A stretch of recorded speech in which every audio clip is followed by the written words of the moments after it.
Hello everyone, this is Arafat Hussain and those Arafat Hussain, দুজনে আরাফাত হুসাইন।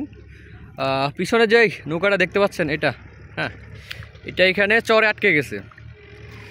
বুঝছি কি, ভাটার সময় বা জোয়ারের শেষ সময় অনেক সময় বোঝা যায় না কোন জায়গায় চর আছে বা কোন জায়গায় চর নাই। তো এই দিক থেকে আসার সময় বা এদিক থেকে আসার সময় অনেকে মনে করে যে না, আসলে মাটি অল্প না মাটি বেশি আছে, গভীরতা একটু বেশি, আমরা এদিকে যাইতে পারবো। কিন্তু চরের ভিতরে ঢুকে দিয়া আল্লাহর রহমতে উপরের দিকে তাকিয়ে থাকে, কোনো খোঁজখবর থাকে না, যার কারণে কি হয়, আপনার নৌকা বা জাহাজ এগুলো আটকে যায়। ঠিক আছে, তো পরিশেষে কি এটার নিস্তারটা কি, এটা কিভাবে যাবে? এখান থেকে যাবে, একটু পরে জোয়ার আসবে, হর আসবে।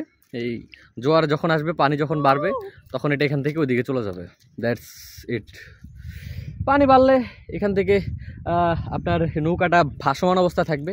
ভাসমান অবস্থা থাকার পরে এটা এখান থেকে চলে যেতে পারবে, না হলে যেতে পারবে না। আবার যখন জোকাল, আর এখন সমস্যা না, এখন জোয়ার বেশি, পানি বেশি হয়, সমস্যা নেই।